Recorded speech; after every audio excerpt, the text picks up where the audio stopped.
So it's 3 o'clock. Looks like we can get started.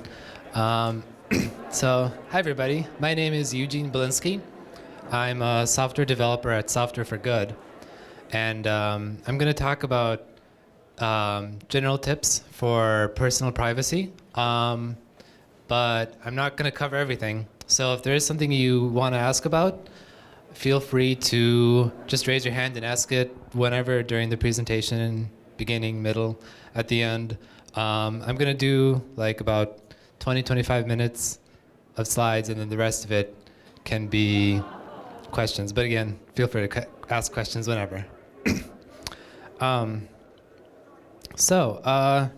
First thing, what is security? Well, for ordinary people, security is a process. So there's no like one tool that you can say like, okay, I'm going to have this app and then that's it. I'm secure. I have total privacy.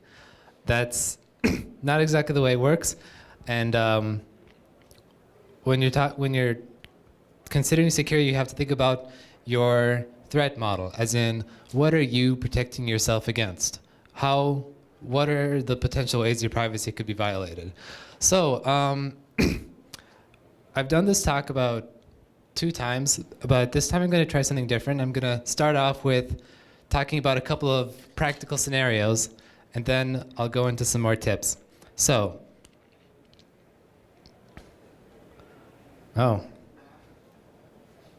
what's it doing? There we go. Okay, so we have Zara. She is a KCLU activist, a Kitten Civil Liberties Union activist.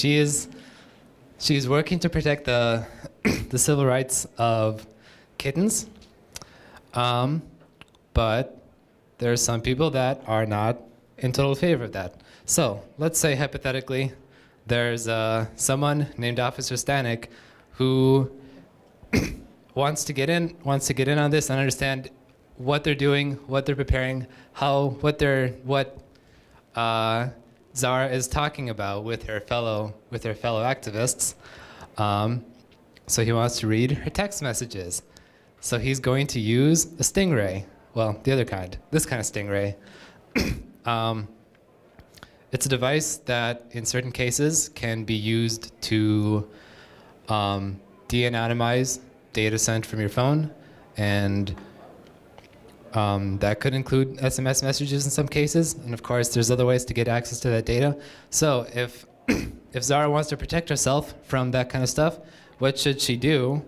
Well, the problem is SMS text messages aren't secure, and Facebook Messenger is not secure. They're not end-to-end encrypted. What she should do, and I imagine a lot of you have been hearing about this lately, is use Signal. It's an app that lets you send text messages and files and make video calls and phone calls over the internet in a way that's end-to-end encrypted, which means that only you and the person you're sending your messages to can read the messages. Scenario number 2. What if the officer wants to gain access to her entire internet history so that he can figure out what she's researching and what she's reading about? There's a lot of ways that can be done, but without going into any detail, the best way that she can protect herself against that is to use Tor. Now I'm curious, has anybody heard of Tor? How many people use Tor? Okay, interesting. A couple. So it's really easy. On your computer, you download this thing called the Tor browser.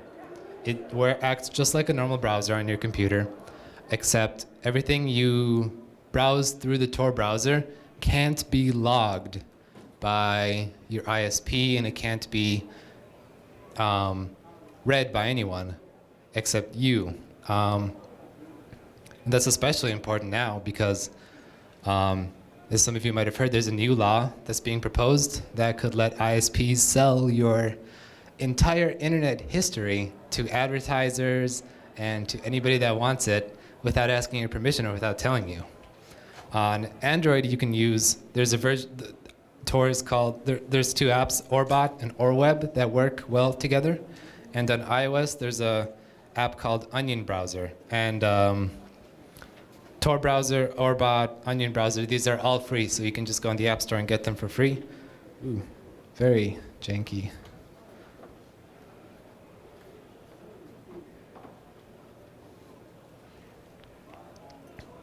Anybody got any questions?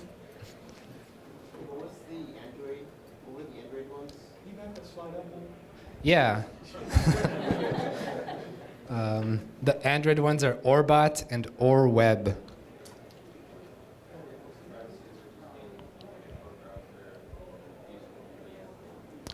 VPN is, when you're using a VPN, the company running the VPN could potentially be logging your history, and they could be sharing it with somebody.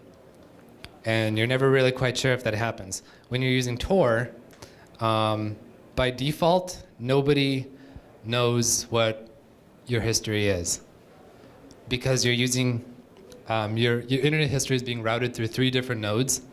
And the first one knows who you are, but it doesn't know what you're browsing.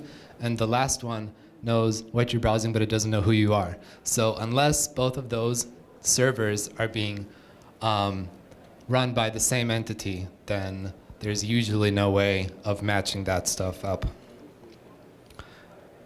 Oh. Yeah, I don't know what's going on with this.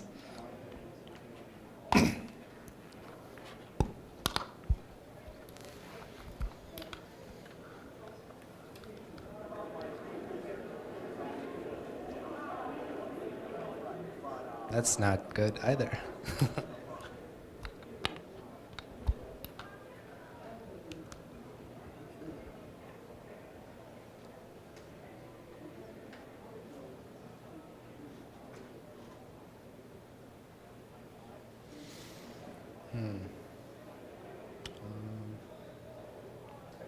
Hey, magic.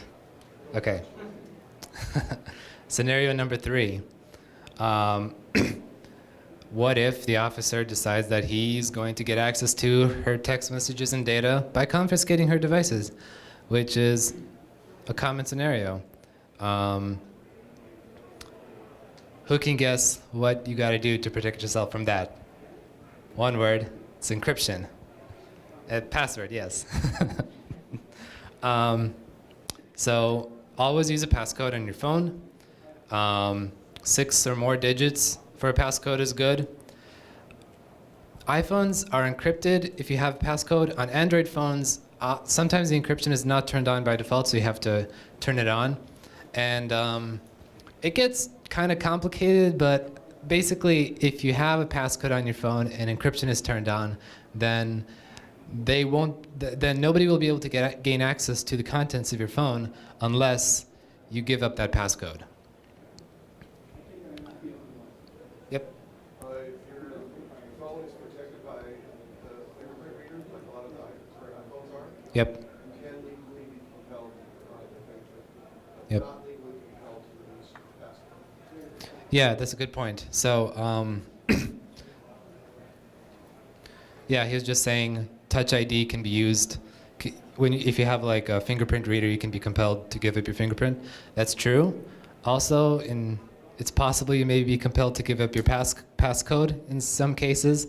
The legality of that is kind of up in the air right now.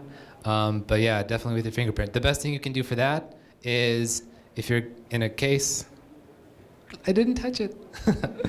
If you're in a case where you're worried about that, disable that feature or turn off your phone, because when you turn off your phone, the next time you turn it back on, you have to enter a passcode. Fingerprint's not going to work.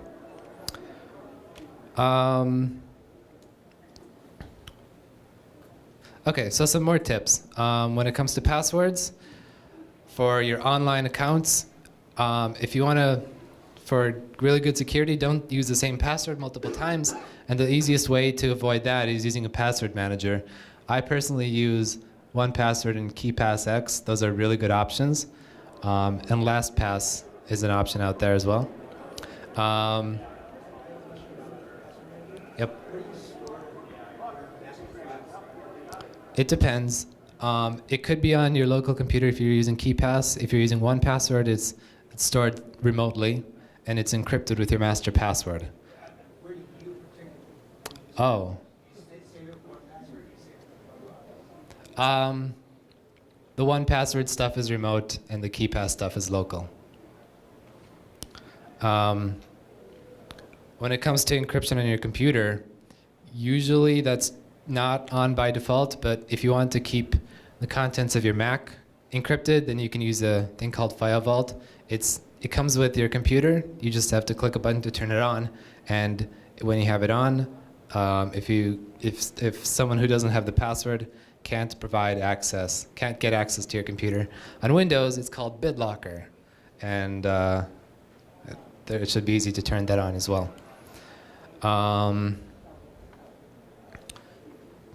Another thing that is really helpful and is called two-factor authentication.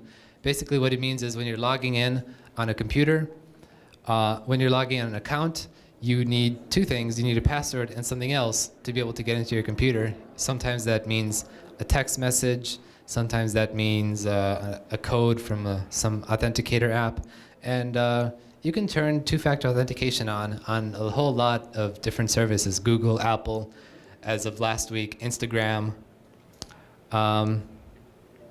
Another thing to be mindful about is location services. A lot of people end up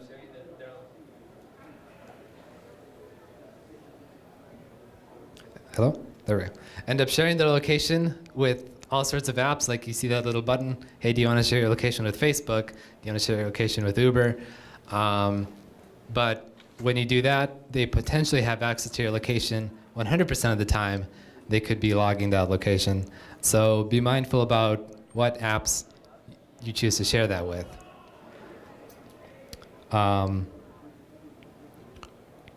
Yeah, and then when you're browsing the web, don't open weird links.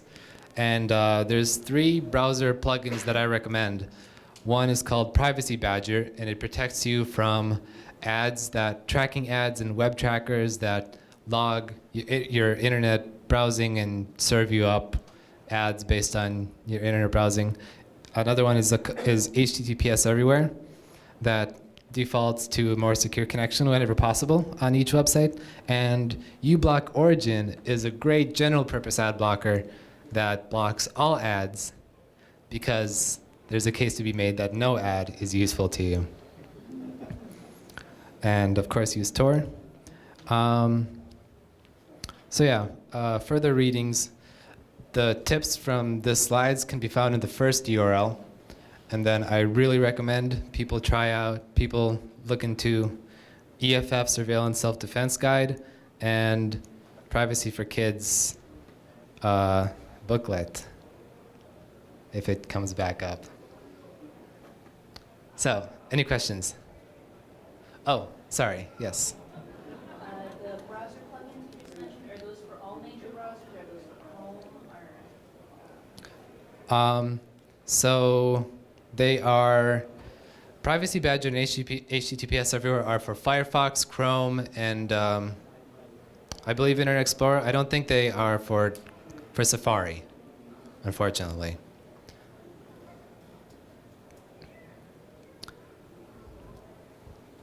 So that's probably a lot of information. Yep. Shout out for one if you want in Safari is OneBlocker. OneBlocker. OneBlocker actually will block all tracking networks in addition to ad networks. It can also block all social plugins. I don't serve the ones that OneBlocker. It has thousands of things for you to deal with. Yeah, I've used OneBlocker for a while. That's a good option. But I forgot to mention, uBlock Origin is supported, I think, by all browsers. But if it's not in Safari, then another version called uBlock, it works on Safari. Yep. Any idea if these are available for like the GoDuck? What was that? Any idea if these are available for GoDuck? For DuckDuckGo? The browser plugins? Yeah. Yeah, they're compatible with DuckDuckGo. I mean, DuckDuckGo is a is just a website, right? Yeah, if they expand our browser. Oh, I didn't know that. In that case, I would imagine that they're probably not compatible, but if there's a browser made by DuckDuckGo, it's probably pretty good. Yep. Back to the slide about one master password locking all your passwords.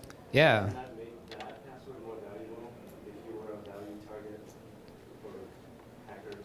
Yeah. They have access to that, but they have access to everything. Yeah, so the question is, if you have a master password, isn't that master password very valuable? And yep, it is. There's a keylogger installed on the terminal access, and you get that password, then you really lost everything rather than distributing your passwords to all the different sites. You still need your key store. Well, so that's the difference between that versus. You've got a package of encrypted password content stored wherever local there in the cloud or somewhere. So there's a magic password, well, unlock that, but you still need that thing.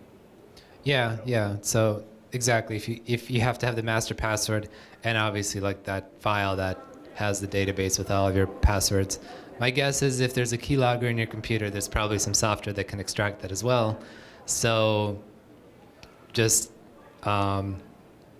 that's kind of a broader issue of avoiding viruses in your computer and making sure that that doesn't happen. Obviously, there's no like perfect way. Even if you don't have a virus, you could have, if you're some sort of high-profile target, hypothetically, you could have a camera and people looking at the footage and seeing what your password might be. Yeah. I'd say if there's a keylogger in their computer, it's logging into the sensitive source anyway, so they probably get it one way or another, right? Yeah, pretty much. One of the other aspects of password managers is that it allows people to be more personal passwords that they choose for various different places. One of those places that's compromised, like when you have use of history, and that password from that single place is possibly made to use different places. Yeah.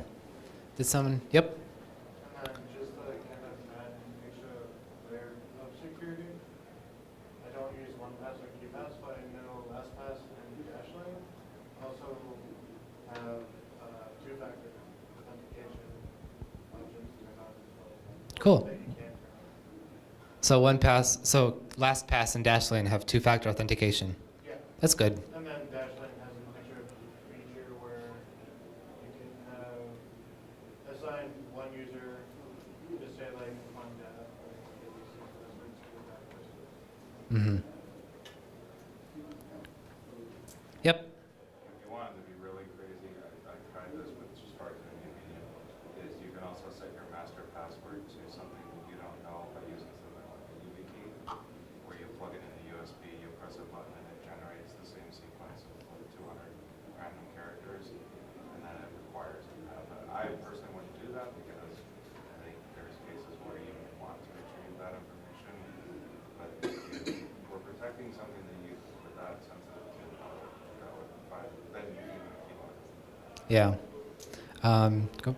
Building off of that comment, I think it's worth mentioning that security is a balancing act between the security and usability. You can have X number of layers of security, but if that obfuscates the actual process of doing what you need to do or accessing the resources, that's the trade-off you have to make the decision on. Do I want this to be secure or do I want this to be useful? Again, going off of the security process, part of that process is finding that balance. Yeah, it's definitely a balancing act. Like if you use a YubiKey, obviously you're not going to be able to use that with your iPhone, for example. Question over I there? had a question about the Signal app. So I know Mhm. that in your example, you were talking about it being used in protection against like local police forces using that interceptor device. But there were Yep. articles published recently, like the WikiLeaks about the CIA, I think mentioned the Signal app and how they were able to track it. Have you heard any- Yeah, that's a good point. So, yes. So the question was for the video. The question was, if I understand, how secure is Signal really when there's a whole vault of tools that the CIA is using to access signal messages when they hack your phone. So that's true. Certainly, signal messages can be read if your phone is broken into successfully. But then the issue becomes, but then the issue is preventing your phone from being hacked. If your phone is not hacked, if an entity can't get into your phone, then your signal messages are safe. In other words, it's not so much an issue with signal as it is an issue with protecting your phone from being broken into. And there was when it comes to the signal and the CIA and that story, there was a bit of sensationalism, I would say, in the media, with people claiming, oh, the CIA can read signal messages. Well, sure, yeah. I mean, if you took a I don't know, like wrote your signal messages on a board and let everybody see, then everybody could see your signal messages that way. It's not necessarily an issue with signal. Well, keeping your passwords on a separate, maybe an older iPod or older iPhone, it's not good at all. You just use that for For storing your passwords? scrolling up your iPhone, scrolling up your computer. Just have to have that device with you. Mm-hmm. So a high-tech version of the Post-it. I guess, Because that's kind of, to get into that, you need passwords. but since it's an older device, there could potentially be older vulnerabilities, and even with something like that, it's still a case of physical access is game over. I think you'll also. Yeah, older devices, older I think vulnerabilities. you'll also, like, I mean, I would suggest that password you can type is not a sufficiently complex password, or at least can type easily, like 30 to 40 random characters. I wouldn't want to have to type that. So, I mean, I think the ability to just screen that through your software is, I would argue, more so. Another question in the back? Yeah, so from a developer standpoint, from a developer standpoint too, I'm wondering, so related to the signal thing, but I think the same papers also published information about RSA encryption and generation of SSH keys. So I'm sure a lot of us look at servers all the time and probably log in that way. I'm curious about how you or others in the room go about generating those SSH keys now and before, and what's good or best, what good practice, what's worse? Good question. That falls in. Sure. Do you want to answer that? 2048. Yeah. 2048. Make sure it's 2048, yeah. Still fine. Yeah, that's fine. They only cracked the 512 and 10 Okay. before, so you're good. 48, they would need like 3,000 years. Right. So, Mm-hmm. just make sure you specify that, because I think by default it has 24. Sure. It's more of a privacy for developers instead of privacy for everyone. Yep. Switching focus a little bit, Mm-hmm. so at least in the example you may have had on the slide with Edward Snowden's quote about comparison privacy rights and the free speech bit.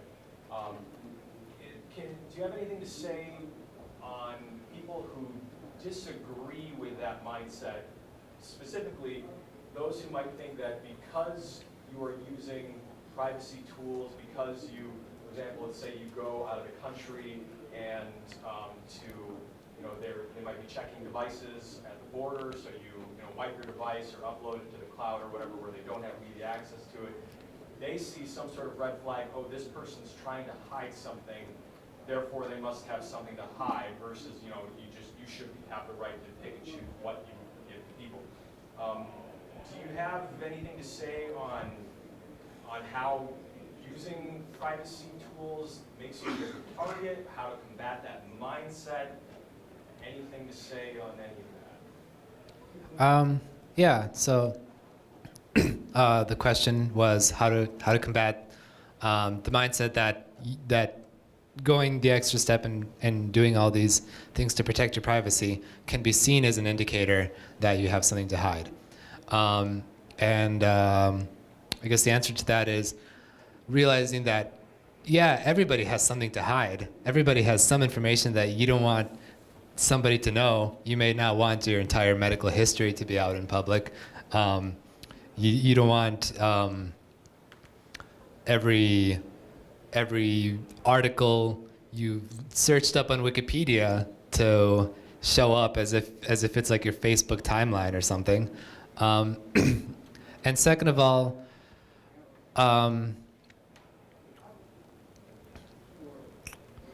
I think just raising awareness of that is probably the best thing we can do, and just encouraging more people to use Signal and more people to use Tor grows that base until too many people are using Tor, are using Signal, and you can't say people who are using Signal have something to hide because almost everybody's using Signal. So I think that's what we should move towards. Yep. Do you have any favorite call blocking apps that can help combat things like phishing or other kind of like jump calls, something like that? Maybe the call could give a number that's a common kind of prefix, but maybe some of the numbers change, and there's often a common value there. That's a good question. I don't have any examples of that, unfortunately, but I know they're out there. I've heard of them.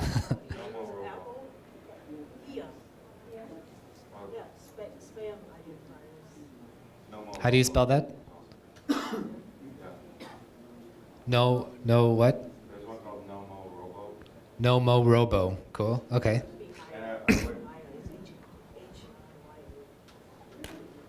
Another recommendation was Hiya, H-I-Y-A. HIYA, Hiya, an app for blocking unwanted spam calls. Cool. Be careful, there's a lot of them, if you read the privacy policy on your address book, and sell those numbers. That's bad.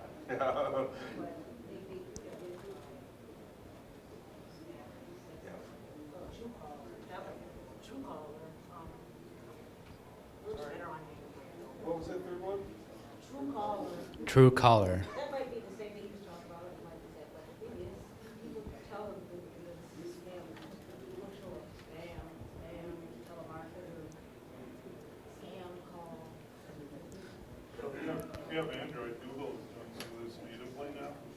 It's a community source, so you can block it. You can mark it call as spam. Question here?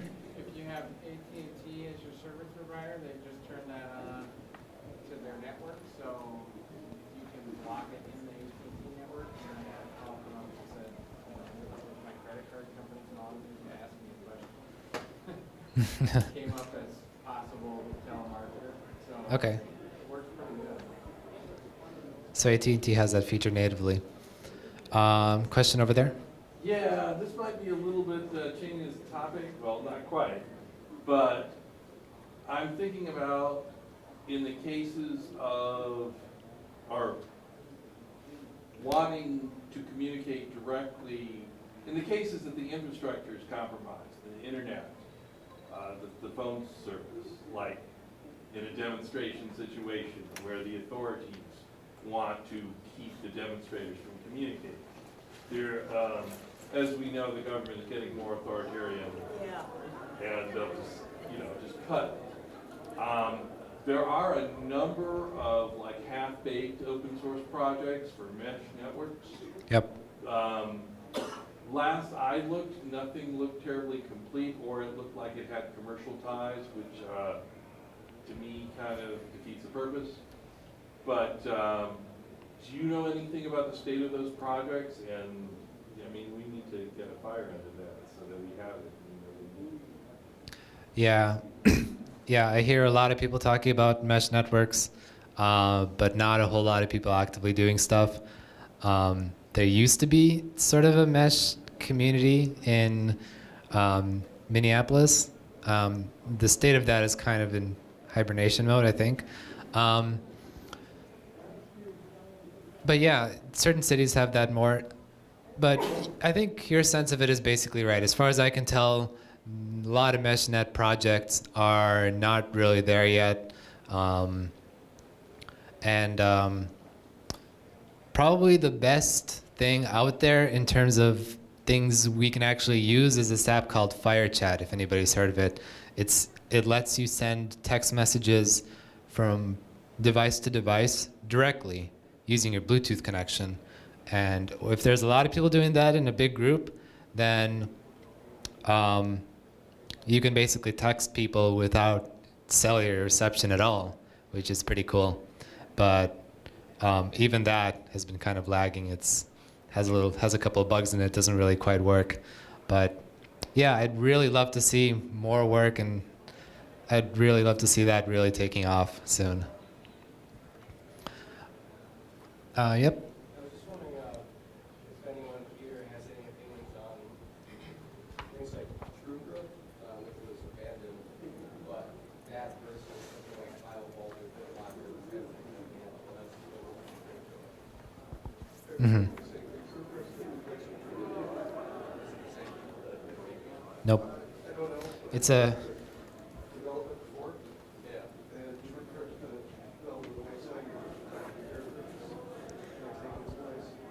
Yeah, so the. A similar question, not just versus BitLocker, but also if that's something like semantics, endpoint encryption, which is a commercial product for doing that type of thing.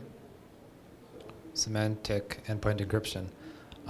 So the question was about TrueCrypt, kind of dying and VeraCrypt taking over, or. I believe your question is basically like versus OS native stuff that could potentially. That's a possible concern. Just my guess is that they're probably not they probably don't have backdoors in them like FileVault or BitLocker, but well, there is one case. I don't know if this is still the case with Windows, but with Windows, if you turn on BitLocker on your entire hard drive, Windows sends the encryption key to Microsoft. And then afterwards, you have an option to have them delete it if you trust them to do that. Whereas that's not the case with FileVault, and certainly not the case with VeraCrypt.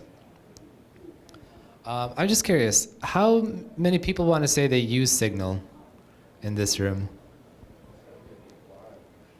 Yeah, that's the biggest problem.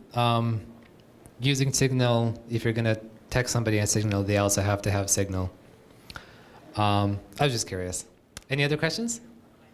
Yep. Does anyone in the room have experience using GPG for signing minutes or emails or identifying something? Yeah, at our office we have a coworker that kind of got us all on the GPG train. What was that? Yeah, no, it is a pain. That's why Signal's taking off to some extent, and GPG is being declared dead every quarter by somebody else on the internet. And the biggest problem with GPG is there's no good mobile solution. You can sell it fine in desktop, but mobile clients can do GPG all are do that. Yep. Is there a mobile version of Keybase?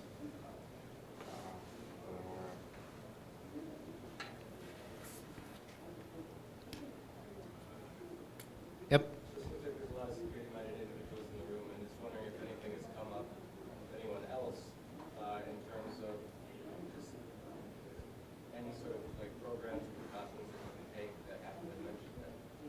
Here's what I think. I think if you go to a protest, take a burner phone. I can just, let me just, Sorry. The way things are going now, I think if you go to a protest, take a burner phone. Like those cheap Androids or that you get in the store for like $50. If the cops take those, have no info on it. They don't know who you are.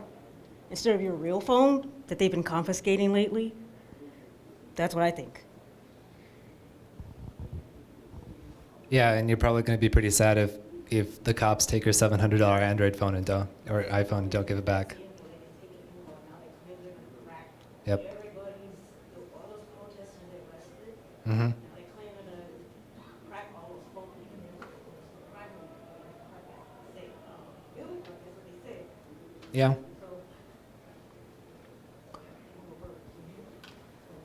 Any other tips? One topic I didn't see you touch on is social engineering aspect. Mm-hmm. Kevin Mitnick, that name should be known by everybody in this room by this point.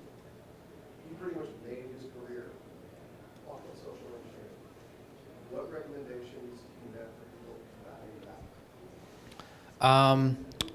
So the question is, what recommendations do I have in terms of combating social engineering? That's not, unfortunately, that's not something I can say definitively on. Yeah, totally. I think the most important thing is educating your employees. I've done social engineering. I'm a pen tester, and I've walked into companies and I just pretend to be in a rush, be in a phone, walk right through security, set off alarms, but no one stopped me because how rude it would be to stop someone who's on the phone, right? So it's just like understanding human behavior and having policies in place to, like, for example, everyone has to check in and you have to check their ID and get a guest badge or something like that, just so not like anyone can walk into your organization, because you can have all like the best security in practice with your network and all that stuff, but all that goes down the drain if someone can just walk in and have access to your information. So most important thing is educating your employees and having policies and procedures and training them to see like certain aspects of, and there's another thing, like people dress up as, say, they dress up as like a maintenance worker, so then they can just walk in. But make sure that your employee at like all your entrances to the building, for example, there's always, you know, some form of security there that they're checking to see who comes and goes and keeps track of that stuff. So that's what I have to say. Yeah, those are some good points. One here. I have a story about that. Where I work, my IT group phishes us. So they send out emails that look like they're official emails, and they get people to click on things. And then they say, hey, 60% of our employees clicked on this fake email. How about you not do that? And I actually love it. I think it's totally fun. And so I would encourage everyone to do that as much as possible. We have the same thing, but it's a little bit of different flavor. It's like if you open the phishing email, you could actually get a like immediate tutorial about like, dude, like. No, don't do that. I didn't reveal it later. It's way more fun. It is. It's totally fun. Okay. To expand on some of that social engineering and to just share something I got from another talk earlier on security, educate yourself and users and coworkers on behaviors rather than specifics, because the specifics are going to change from case to case. So kind of just 5 general behaviors to watch for when being concerned about social engineering. If something is unexpected, so if you get an email just from someone you don't know, or if it's a cold call, if it's unspecific, so you don't exactly know what they're emailing you about or for, if it's unverifiable, if this is the only way you have to contact this person, that's something to be concerned about. Like if you get an email from the example the presenter used was an actual case here in the cities, was that the boss asked their employee to send them all the entire company's records for their W-2s in PDF. And this hit companies, and they had a breach because their users were phished like this. So if you were to get a request like that, don't respond or hang up your phone, and then contact the person through some other line to check, hey, is this actually something we're doing, as opposed to just trusting this one method of contact. Bridging off of that, if it's a request for information like username, passwords, banking info, that's not something someone should request from you. You should be the one initiating that conversation. And then finally, if they ask you to do something, so if they ask you to click a link, enable a macro, or like one of the other examples, somebody called fast food restaurants and said, oh, we're the fire department, you've got a gas leak, you need to save yourselves by breaking all the windows in your building to let the gas out so you don't explode. And people did this just because somebody told them to do it. So it was Burger King, yes. So as an example, some behaviors to watch for with social engineering. Any other questions or tips? So I'm a podcast fan. I was just wondering if anyone has any suggestions. I also see Gibson and recently James Jardine. Anyone else have easy listening? Easy listening podcasts. Yep. I guess I don't need the microphone. One of my favorite podcasts to recommend to developers specifically who are interested in learning more about application security is called the DevelopSec podcast. That's one. Okay. James Jardine, I think, right? James Jardine, yeah. The yeah. DevelopSec? DevelopSec podcast. DevelopSec. Okay. A lot of podcasts are security news, which is fine and all, but it doesn't really give anybody any practical advice. It just is a little bit of, just a little flam, and it's fine. But DevelopSec will give people like holistic understandings about what authentication is or what authorization is, just some building blocks. Cool.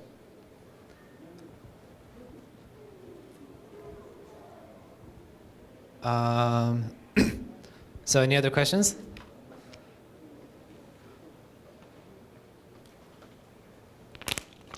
We've been focusing on, we've been talking about Signal. Does anybody have any questions about Tor? Or, yep, right there. Tor or VPN? Tor, but VPN is less annoying. Tor means when you're using Tor and you're doing it through the Tor browser bundle, it's not quite as fast. It's a bit harder to set up for your entire system. VPN is faster. You may pay for a fast VPN, and it's pretty easy to set it up for your whole computer so everything goes through it. But then the issue with that is, like, if you have like a computer and you're using it to browse stuff through a VPN, and then you're also using it to connect to your email server or something with the same VPN connection, well, potentially someone who has enough access can compare that and figure out who you are based on that. When you're opening a Tor browser, every time you open it up, it's a new sequence of nodes, so you could be like a new connection. But I'm sure people have differing opinions on that. I think you're first. Yeah, just in terms of Tor, you don't want to shove all of your traffic through Tor. The whole idea is to anonymize your browsing, but the second you use the same browser for long lengths of time, you're going to leave cookies and footprints everywhere. So the idea is use it sparingly. Don't use it for social networks. Don't use it for social media unless it's designed specifically for one account. Like if you have an anonymous Twitter account, use it just for that one. Don't use it for also those 3 other Facebook accounts, other ones. Otherwise, they'll be able to tie everything together. What for credit checks and financials and stuff like that? Credit checks and finance. What do you? Oh, so like looking at your bank account. I would probably use a VPN for a bank account. I don't know if I would. The thing about Tor nodes also is that, Tor nodes, they're run by you and me. So most of them are going to be in Europe typically, and the FBI, like Casey just mentioned, and they can actually monitor all the traffic. There's kind of a nice handshake. We say, hey, we're not going to spy on the traffic that's coming in and out, but that doesn't mean that you don't know who's running that node. They might be doing that. So I wouldn't trust sensitive data over Tor. I would use it for anonymization only, and I would use it only, I'm saying like I do, this is how I do it. So I'll use it for about 30 minutes, close the browser, wipe the session, and then connect to a new Tor node. Don't use it for everything. Feel free to use your Safari as well. Also, don't route your whole system through Tor. You'll see tutorials on how to do that. Don't do that. Bad idea. And then as far as traffic with like a VPN, if you do want to use a VPN, buy one out of Germany or Sweden or someplace that doesn't track stuff. One I would recommend is called Feral Hosting. They're just getting stuff back online, but I'll use Feral Hosting and I'll pay with Bitcoin, so they can't track it. And that Bitcoin account is tagged to a Proton mail, which is locked down and secure. And so basically there's so many levels of abstraction and security that there's no way that they could actually log or track anything I do. So Feral Hosting, you can set up your own VPN server. It's no logging. They're their own ISP as well with a huge pipe to the internet, so they don't log anything, and they're very privacy-minded. Feral, like think like a feral rat, but Feral Hosting. So there's a couple other ones out there. I think we just identified the Dread Pirate Roberts. Yeah, so I might have like the thickest tinfoil hat in the room. So if you really want to know what I actually think about all this stuff, just come pick my brain later. But yeah, so. Thanks. For example, a cookie crush, there's a plugin for Firefox that gets rid of clears cookies after you leave the website. Deletes the cookies. What's it called again? I forget, it's cookie something. But if you look for like cookies, plugin page, that should show up. It shows an exploding cookie. It's the icon. Good. So as soon as you leave close a window or leave a website, a little notification comes up. First those cookies. Got rid of any off-site data.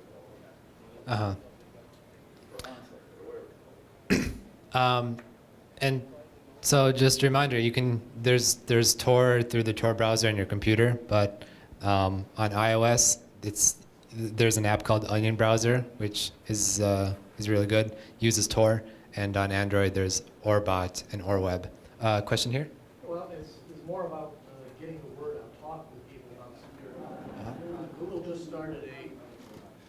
Google just launched a website that discusses technical issues by analogy.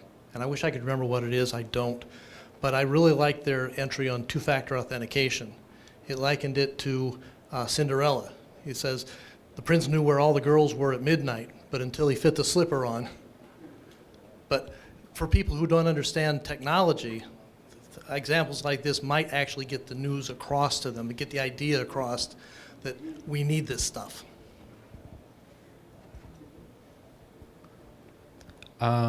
Someone over here, I think. In the back. So, a little bit. DuckDuckGo is actually on Android, and it has a plugin for Tor, which will enable Orbot. Found out to be mobile. I use an open VPN service, which I don't use Bitcoin. But another way to get around that is convenience store, shopping store. You can get a prepaid user in the cash order and be sure. So DuckDuckGo on Android, there's a Tor plugin for that. Yeah. Okay. Yep. I was going to say, you mentioned someone over there about clearing cookies. That's not the only way you can track on the... Clearing cookies isn't the only way you can kind of identify someone online. Things like the consistent browser dimensions. So if you resize your window, that can be kind of, if someone is tracking your IP address or something, even if you clear your history, they can kind of judge where you've been based on common usage patterns and things. They can get a lot more out of your browser, user agents, etc. I don't know. Two random things I just thought of. One, someone was mentioning what can you do about using tools to hide what you're doing viewed as suspicious. Aside from just raising awareness, when it comes to texting, WhatsApp is pretty good compared to Signal. Like they use the same implementation, and WhatsApp is obviously way more common. It has 1 billion users. So there's common tools out there as well. And then you mentioned burner phones. And police confiscating them so that they could crack them. Yeah, that's totally possible. That they could figure out a way to get in them using some sort of exploit that hasn't been fixed yet, or they could just hold on to it until they find an exploit. So that's possible. Yes. Question over there. Yeah, I just heard or read that the Senate passed a law raising some restrictions. Oh, hi, thank you. That the Senate passed a law raising some restrictions on how much information ISPs can share about you with other people for who knows what, marketing, advertising. I wonder if people know anything more about that, technically speaking, and what its implications are, and what, if anything, we can do about it technically rather than politically. Yeah, I think we were mentioning that earlier. Yeah, I missed your whole talk because I missed it. Sorry about that. Oh, no worries.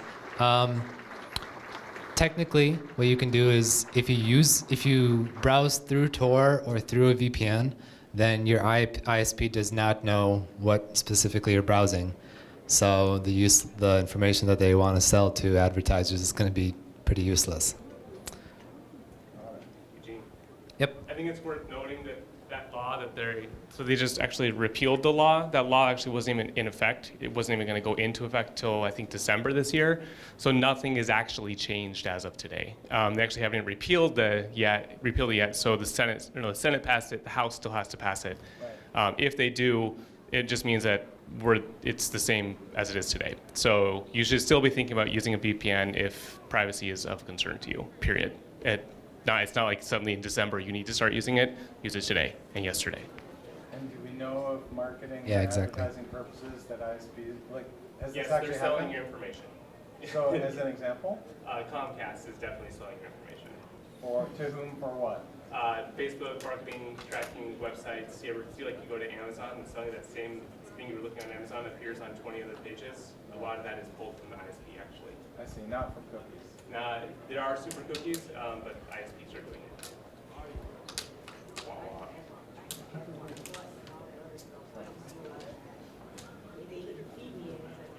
So Yeah. Comcast is, what about Charter or Quest or whatever you call them? I don't know about that. Okay, so I think we've got 2 minutes left. So one more question. Anybody got a question? Yep. So did you already discuss the fact that this is all so complicated that most people won't ever do it? And what are the implications of that? Yeah, that's a tough one. The implications of that is, at the very least, just download the Tor browser and download Signal and use those, and that gets you pretty far. Yeah, it's a hard one though. Thank you.